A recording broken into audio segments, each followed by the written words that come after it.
Alors pour commencer, je verse 1 kg de farine dans un récipient.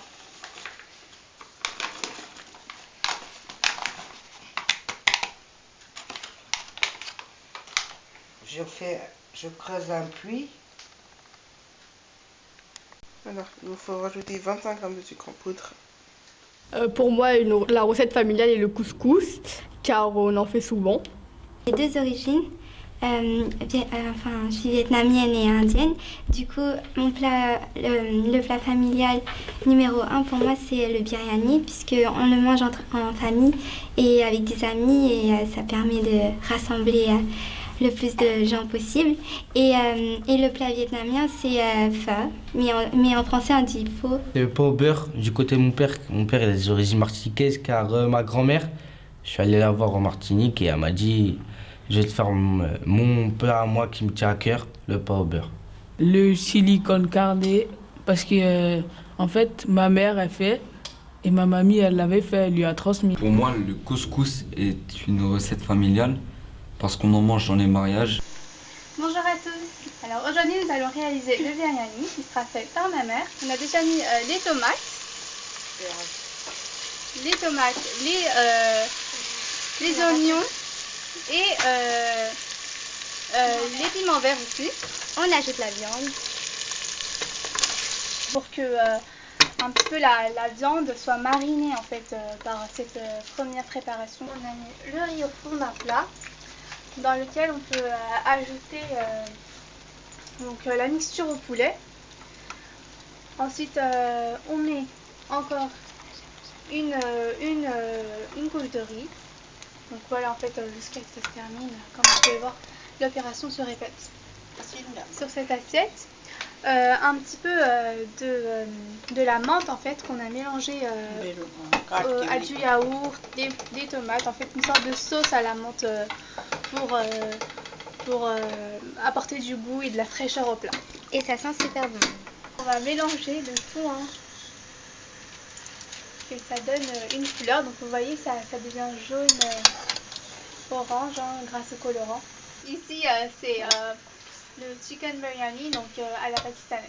Et c'est très bon aussi à l'indienne. Pour moi, la recette familiale, c'est le biryani car il est fait par ma mère. La recette familiale pour moi c'est la pizza, puisque c'est bon. Le couscous, ça me rappelle mes origines marocaines. Pour moi, la recette familiale importante, c'est le pot au beurre, car ça me rappelle vraiment mes origines qui sont martiniquais ou antillais. Et Là, je me lasse. Pour l'instant, ça colle. Je mouille un torchon, limite. Okay. Et voilà. Et maintenant, je vais le mettre au frigo pendant 1 heure. Je fais 3 boules. Je répartis 3 boules pour pouvoir faire une tresse. c'est parti pour la tresse.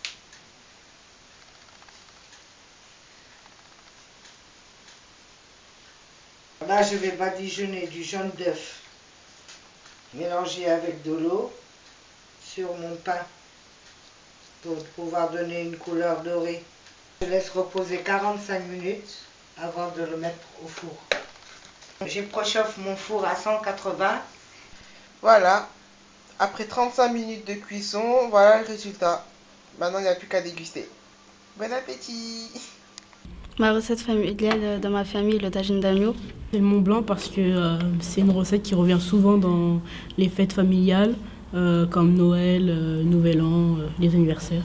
Le biryani, c'est un plat de mon origine pakistanais. Le bouboun, le couscous au merguez. Je vais vous montrer comment préparer du yassa. On a lavé la veille combien de cuisses de poulet 4 cuisses de poulet. Et là, on va le mariner avec 3 carottes, 1 poivre et demi et 7 oignons. Déjà, on a mis le persil et l'ail. On va mettre le cube d'oignon sur le poulet aussi. Sur le poulet. Et après, il y a le poivre. On va mettre la moutarde dans le poulet, l'ail et les légumes. Ouais, il faut en mettre beaucoup. On a mis un peu de moutarde et un peu d'huile, ça donne ça. Voilà. On va cuire le poulet. On va dorer un petit peu pendant quelques minutes. On met les oignons Et après, il faut rajouter un petit peu d'eau seulement. on va rajouter un petit peu d'eau. Ça fait une sauce à peu près dorée, très dorée. C'est prêt. Voilà. Une fois que c'est prêt, ça donne ça. Vous n'avez plus qu'à faire le riz et le déguster avec la sauce. Voilà. Bon bah, bon appétit. Ma mère en fait a appris à cuisiner le biryani lorsque elle avait, je pense, 18 ans. C'est ma grand-mère qui lui a transmis. Et aujourd'hui, elle fait la même chose avec moi et mes sœurs. Elle a été transmise de mon arrière-grand-mère à ma grand-mère, de ma grand-mère à ma mère. Quand on a été en vacances en Guadeloupe, ma grand-mère elle a cuisiné et ma mère elle a su faire. Cette recette a été transmise de génération en génération, notamment ma grand-mère qui l'a transmise à ma mère qui l'a transmise à mon père. Par ma grand-mère jusqu'à ma mère, jusqu'à moi, et moi je la transmettrai, j'espère. Je la transmettrai. Elle m'a été transmise par ma mère et ma mère elle l'a pris d'elle-même. Pour un biryani pour 6 personnes, il faut 6 cuisses de poulet, 500 g de riz basmati, une feuille de menthe, quelques feuilles de coriandre, une pincée de muscade et une pincée de colorant de beurre, 3 pots de yaourt. Il faut faire fondre le beurre. Il faut rajouter la cannelle, les cœurs d'amande, le laurier et les clous de girofle. On rajoute les oignons qu'on fait rissoler.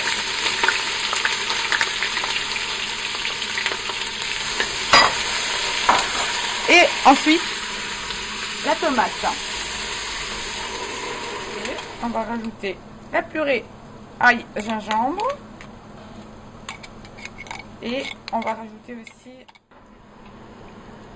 on laisse imprégner un petit peu la sauce qu'on a récupérée, du jus du poulet qu'on a cuit. Voilà, on va laisser le riz se lever. On rajoute la viande, on mélange et ensuite on le passe au four. À peu près toutes les 5 minutes, il faut sortir le plat du four et bien mélanger. Maintenant, le plat est cuit. Je sais pas comment ces plats ont été transmis. Cette recette a été transmise grâce à l'immigration vers la France. Ma mère me l'a transmise parce que il n'y a pas longtemps, puisque elle devait la faire mais elle n'avait pas le temps, du coup je l'ai fait. Elle l'observait juste en fait et après elle l'a remodelé à sa sauce. Pour la recette du tiers, on a une base, elle s'en est servie et elle l'a remasterisée. Ils le faisaient ensemble. Les recettes étaient dans un livre mais ce livre-là a été perdu. Donc au final, il n'y avait que ma mère qui a su et comme ma grand-mère a décidé. Voilà. Pour la recette du tiers, on aura besoin de lait de coco, de perles de tapioca, de graines de lotus, du sucre vanillé, des haricots mongo, des algues et du sucre. Après avoir cuit les perles de tapioca pendant à peu près 2 à 3 minutes, dès qu'ils sont devenus transparents, on les sort du feu et on les éteint. Après avoir laissé tremper les haricots mongo 1 heure dans de l'eau tiède, on va les faire cuire dans de l'eau. On va cuire aussi les graines de lotus avec les haricots mongo. Enfin, les graines de lotus soient mous et que les haricots mongo ont un bon volume, on va ajouter les algues. On va ajouter le lait de coco. On va ajouter les 2 barres de sucre de canne. Maintenant, pour la toute fin, on va ajouter les perles de tapioca. Pour les mettre à la fin pour pas que ça colle au fond de la casserole. Maintenant, on va laisser cuire pendant un bon moment. Voilà, alors le tiers est fini. Maintenant, on peut le servir et le manger. Je sais cuisiner quelques plats, des plats basiques quoi. Puis oui, j'aime bien, enfin, je sais pas vraiment, je saurais pas vraiment expliquer. Enfin, ça me divertit, moi je trouve ça sympa et puis ça m'aide à penser à autre chose quoi. Il faut 6 cuisses de poulet, 500 g de riz basmati, un gros oignon, 3 tomates. Bon là en l'occurrence on a utilisé de la pulpe de tomate, 3 piments verts, 3 cuillères à café de purée d'ail et de gingembre. C'est des pâtes crues. Après 35 minutes de cuisson, voilà le résultat. Maintenant, il n'y a plus qu'à déguster. Bon appétit! Bon bah, bon appétit!